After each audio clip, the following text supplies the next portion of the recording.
What is going on, guys? DBG here, and in this video we are going to be doing a video in NBA 2K20 MYTEAM where we go over all of the best players you can buy, in my opinion, for less than 50k MT. So each player on this list is going to be obviously less than 50k, and this team in total is probably around, I'd say, 400-ish k, maybe a little bit more, give or take. But yeah, that's still, like, it's not by any means a cheap team, but considering the fact that I seem to be doing a lot of kind of like higher end gameplays, like the top guards, and I also seem to be doing a lot of lower end gameplays, I very rarely, apart from the no money spent squad, occasionally will go over a lot of the mid tier players. So that is what I am going to be doing in this video right here. We are going to be going over obviously the top 5 cards, or top 10 cards, so 2 in each position, that you can get for under 50k. So anyway, we're going to start off with the point guard position. So the player that I have as the #1 point guard under 50k is Diamond Jason Terry. And then the player I have as the #2 point guard under 50k is another Diamond, and that is Diamond Kyle Lowry. Both of these guys are so good. Both of them have incredible releases.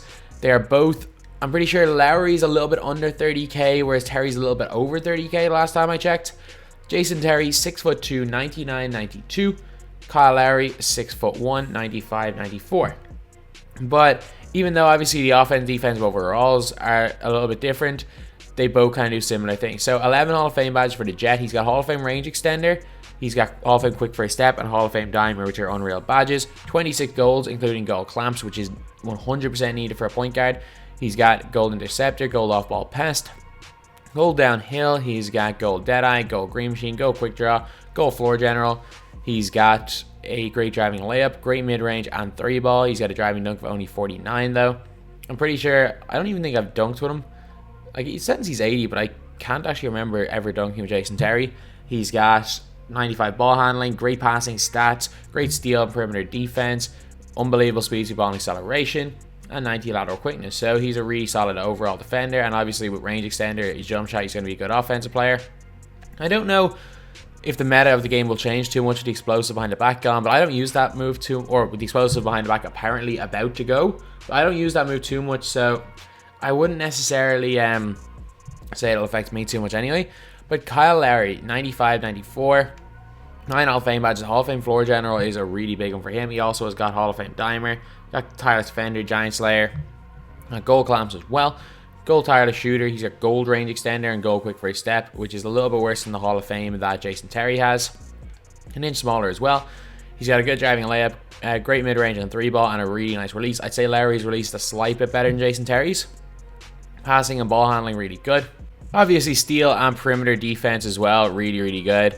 Speed to ball acceleration only 90, but he has no problem ever getting to the basket, and 93 lateral quickness is unreal. So while a lot of people would say we'll probably prefer Jason Terry, I think this is a really tight one. I'm going to say Jason Terry's that little bit better, but Kyle Lowry is still fantastic as well. And in my opinion, both of these, I know Stockton is over 50k, but both of these were probably better than Stockton. If we're looking at the best point guards in the game, you've got Derrick Rose, Gilbert Arenas, and depending on how good you are at dribbling, J.R. Smith is always going to be right up there. If you can't dribble, if you can dribble, he's not, but obviously, D-Rose, Gilbert Arenas, Stockton, and these two guys you could definitely argue are the top 5. Then we are on to the 2 guard position, and #1 is not even a close one. This guy is like 40k MT, and it is Eddie Johnson. This is not even a close one with Eddie Johnson as the best 2 guard in the 50k MT. The second best 2 guard, this was the hardest position I could come up with, because I have 2 really good small forwards, but I couldn't find a 3rd small forward and even move one of them down to the 2. So cards you can get for under 50k MT. You can get David Thompson, but he's not great. You can also get Sidney Moncrief. When you go down to diamonds, you can get Harden. You can get Bradley Beal. I don't think you can get this Harden. You can get T. Ross. And who else? Brandon Roy, Steve Smith, Spencer Dinwiddie, Tony Allen, evoed up. There is a lot of cards you can get, and Jaylen Brown as well. There's a lot of cards you can get for under 50k, but I'm going to say the best of them for around just under 4. I think he was like 35k from when I saw him, was Terrence Ross as #2. Problem is that there's not one player except for Eddie Johnson that's both good offensively and has clamps that you can get for under 50k that plays a 2 guard position. Well, you can get one, but that would result in one of the basically a player at the 3 that can't do both. But he's unbelievable offensively. Got range extender, got quick draw, got a really nice release, got quick first step. I don't think he's got any clamps badges. No, he doesn't, but he's bronze steady shooter, which is a little bit annoying. Got a really good 3-ball, really good driving dunk, good ball handle, good steal, good perimeter defensive stats, but again, no clamps, so not the best. Good enough speed, 2-ball acceleration, and decent lateral quickness. So overall, Terrence Ross is a really good card. Then we got Eddie Johnson, who by far is the best of all these. So Eddie Johnson got 4 Hall of Fame badges. He has got gold clamps, he's got gold range extender, gold quick first step, and he's got quick draw and a really, really nice release. Unfortunately, only silver steady shooter, but he's got good ball handling, good 3-ball, good mid-range, got a decent driving layup, good driving dunk. He's got relatively decent speed, 2-ball acceleration, can go by people, good enough lateral quickness. And again, with clamps, he's going to be he is a really, really solid player. Now we're on to the small forwards. I'd say a lot of people probably prefer number 2 over number 1, but first of all, I'm going to put in for around 30k MT, Hedo Turkoglu is number 1. And number 2, if we went a little bit over 50k, you could be looking at Lamar Odom or Jimmy Butler, but unfortunately they're a bit over 50k. Cards under 50k are the likes of Melo, Jamal Wilkes. Then you start going down into the amethysts, where I don't think any of the amethysts can really compete. So I'm gonna put in, as much as I don't think this card is this card was not a game changer, but he's not bad. Like he's like a slightly worse Lamar Odom. It's Danny Granger. So Granger, again, 6'9". He's got volume shooter, catch and shoot, tireless shooter, difficult shots, pick and popper, slippery off ball, relentless finisher, flexible release, dead eye, consistent finisher, pogo stick, chase down at his clamps, interceptor, lightning reflexes. He's also got fancy footwork gold, quick first step gold. So again, he's a 6'9" player, quick first step gold, and range extender as well as clamps. So look, you cannot complain that much about that, especially for his price of, I'm pretty sure his price right now is like 40k MT, something ridiculously low like that. But he's got a 3-ball of 94, mid-range of 96, 86 ball handle. He's got 89 perimeter defense, 80 steal, 91 speed, 86 speed of ball, 90 acceleration, 88 lateral quickness.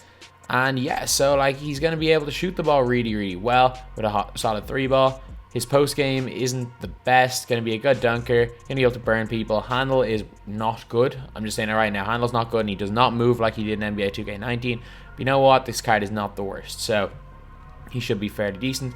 And Hedo is just ridiculous. Like, Hedo's got, for 6'10", he's got the best handle in the game at that height. He just feels like he moves differently. He's got Hall of Fame range extender and difficult shots. Got the normal 4-leaner, which again from mid is kind of OP, but from 3 he's not going to hit them. Got gold dimer as well. A gold defensive leader, which is unreal. Gold intimidator, again 6'10", so he's big. Got gold green machine, gold quick draw. He's got a fairly decent release. Great 3-ball, great mid-range shot. Somehow an 80 driving dunk as well. 86 ball handle, and for 6'10" is actually really good. Defensively, fairly okay, fairly well rounded with block, steal, perimeter, and interior defense. Not great, but not terrible rebounding. Good speed with ball, and acceleration, especially for someone who's 6'10", and really good lateral quickness of 89. So Hedo is, again, we all know Hedo's fantastic, so there's no point even talking too much about it. Now the power forward position, so for under 50k, you are realistically looking at some of the diamonds. Pink diamonds, I don't think any of these are under 50k. And power forwards for this price, you're looking at Draymond, Siakam, Josh Smith, Kevin Love, Jaren Jackson, and there's probably some more, but I'm going to go number 1, Josh Smith, and then we're going to go number 2, a fairly similar player to Josh Smith, who, honestly, I think I might take this guy over him, but I know in general that Josh Smith is the better card. I'm just not really used to the card yet. So Pascal Siakam.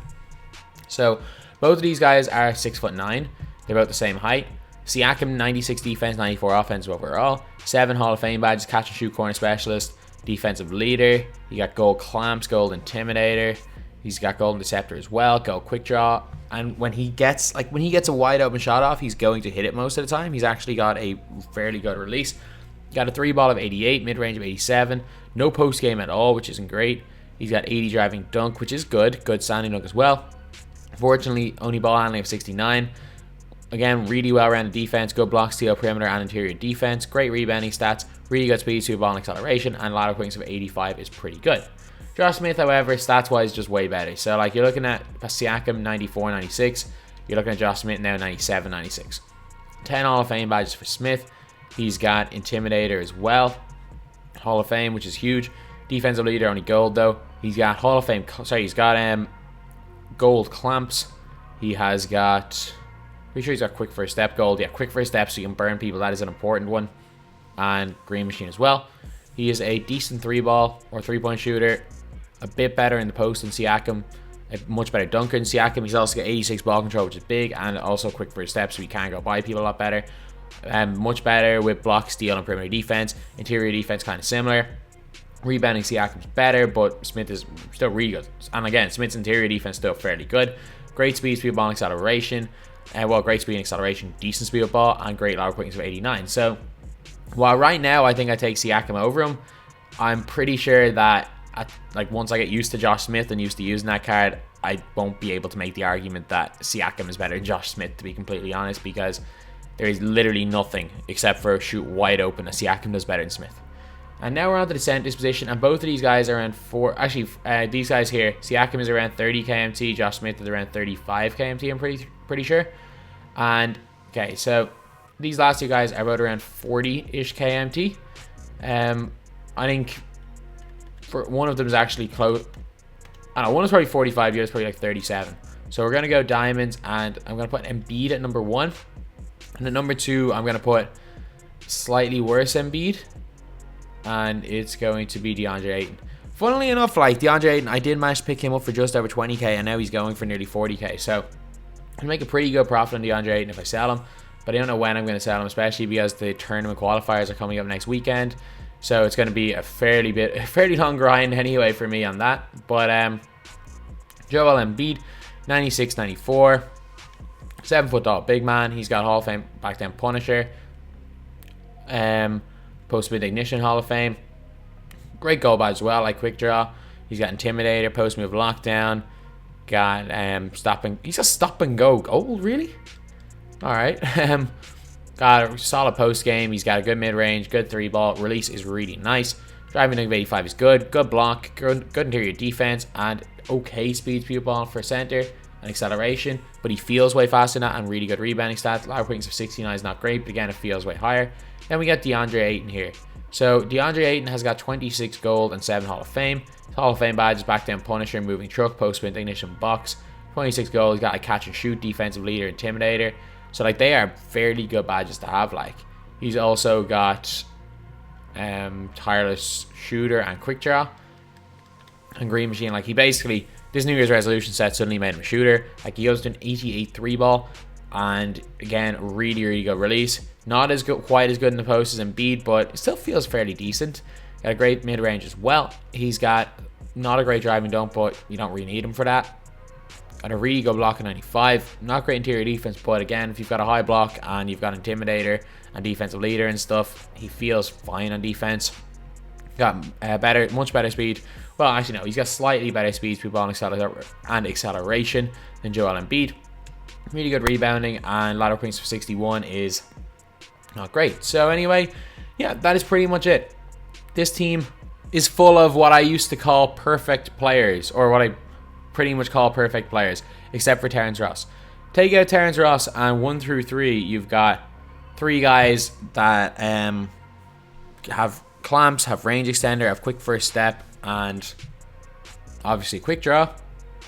Then at the 4, you've got two really good defenders, who one of them can handle the ball attack to basket, the other one is just a fantastic defender. And at the 5 position, you've got guys that can play inside, they can play outside, and they can block shots. But anyway, yeah, that is the video. These are the best players for under 50k in NBA 2K20 My Team. Thank you guys for watching. Please like, comment, and subscribe.